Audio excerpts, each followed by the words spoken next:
ქრისტეს მიერ საყვარელნო, მამანო, დედანო, ძმანო და დანო, ყველას გილოცავთ ამაღლების დღესასწაულს.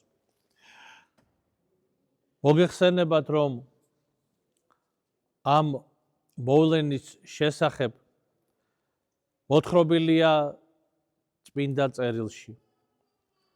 თუ როგორ აღდგომის შემდგომ ეცხადებოდა მაცხოვარი თავის მოწაფეებს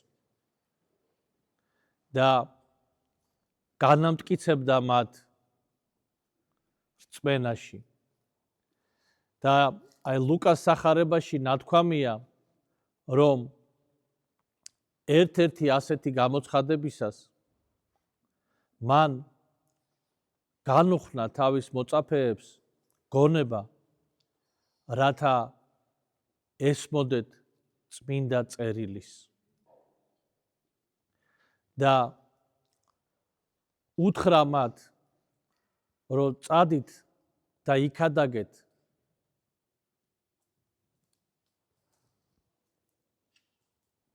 სინანულისთვის და მოსატევებლად ცოდვათა წარმართა შორის. და შემდგომ ამისა აკურთხა ისინი და ამაღლდა ზეცად.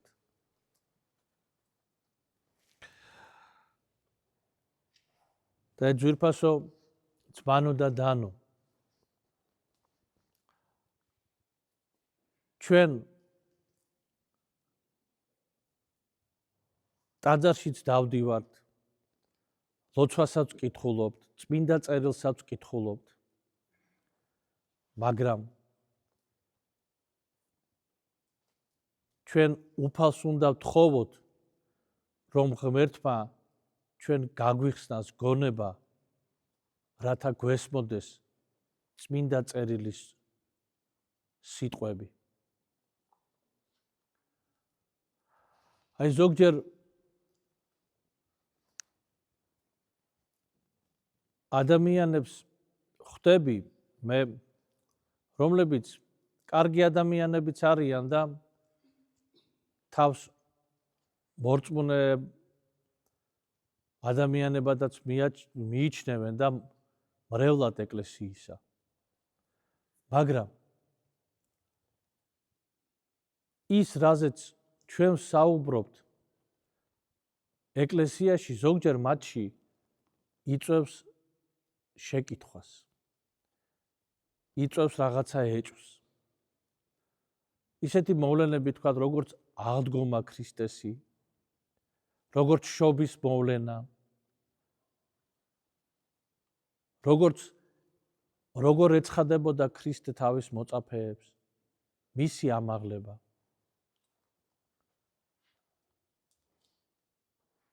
და ჩვენ უნდა მივხვდეთ, რომ იმისათვის, რომ ვიყვეთ ქრისტეს ოჯახის სრულყოფილი წევრი, ანუ გონებითა და გულით, როგორც არის ეს წმინდა წერილში ნათქვამი, შეიყვარე უფალი შენი მთელი შენი გონებით, გულით და მთელი შენი ძალით. იმისათვის ჩვენ გვჭირდება რწმენა, მტკიცე და თუ კითხავთ რა და როგორ უნდა გამოიხატებოდეს ჩვენი რწმენა, გეტყვით, რომ ჩვენი რწმენა გამოიხატება და შინაარსობრივად არის ჩამოყალიბებული და ჩვენთვის ნათქვამი თუ რა და როგორაც უნდა წამდეს იმ ლოცვაში და უпростоრად ლოცვაში კი არა, აღიარებაში, რომელსაც ჩვენ ყოველდღიურად ვკითხულობთ. რწამს ერთი ღმერთი მამა ყოვლისამპყრობელი. და იქ არის სიტყვები და ამაღლდა ზეცად და ჯდომარე არს მარჯვენით მამისა და კვალად მომავალ არს დიდებით განსჯა ცხოველთა და მკვდართა. რომლისა სუფევისა არ არის დასასრული. და რაც არის ნათქვამი ამ წმინდა აღიარებაში ჩვენი სარწმუნოებისა, ჩვენ ეს უნდა გვწამდეს მტკიცედ, შეურყეველად, შეუეჭვებელად.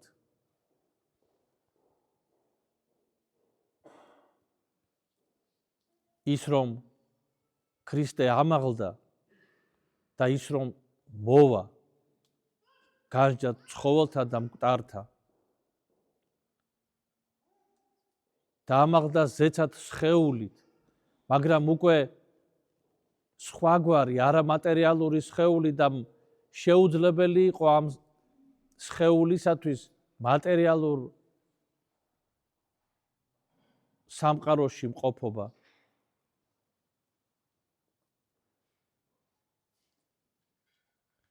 და ეს გველოდება ჩვენც, ძვირფასო ძმანო და დანო, გარდაცვალება, გარდაქცევა, მატერიალურიდან არამატერიალურში და ეს ელოდება მთელს სამყაროს. და იმ სამყაროში გაგრძელდება მყოფობა ქრისტესთან ერთად. ხოლო ჩვენ კი როგორც წმინდა მოციქულები ქრისტეს ამაღლების შემდგომ დაბრუნდნენ იერუსალიმში და იყვნენ სიხარულით და ელოდებოდნენ ნუგეშინის მცემელის სულიწმინდის გარდამოსვლას. ჩვენც ასე 10 დღის შემდგომ ვიზეიმებთ სულიწმინდის გარდამოსვლის დღეს. სულიწმინდა გარდამოვიდა და კვიდრობს ეკლესიაში. კვიდრობს საიდუმლოებებში, რომელიც აღესრულება ეკლესიაში. ჩვენ ყველანი ვართ მონათლულნი სულიწმინდის ძალით და ბეჭედი სულისაწმინდისა არის ჩვენზე. და სულიწმინდას ჩვენ უნდა შევაგებოთ ჩვენი რწმენა და მაშინ ის დაიწყებს მოქმედებას და ჩვენ უნდა ვიცოდეთ თუ რისთვის და რატომ როგორი არის ეს მოქმედება და რისთვის არის. ის არის ჩვენს განსაწმენდელად და ჩვენს საცხოვნებელად.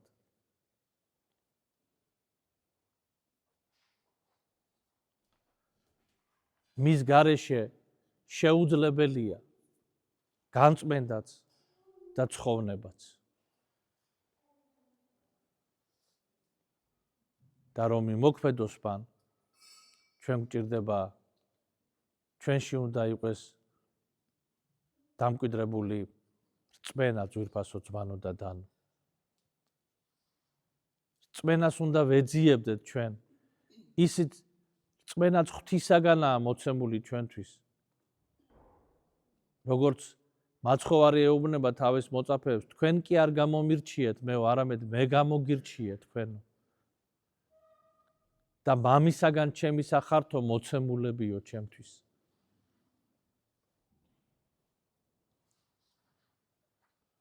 ამიტომაც ძვირფასო ძმანო და დანო, შევსთხოვოთ უფალს, რომ განგვამტკიცოს რწმენაში, რათა მოვიდეს სულიწმინდა, გამწმინდოს ჩვენ და საცხოვნებელად განგვამზადოს. მერთმა დაგლოცოთ ძვირფასო ძმანო და დანო და მრავალ ამაღლების დღესასწაულს დაგასწროთ. ჩვენთან არის ღმერთი.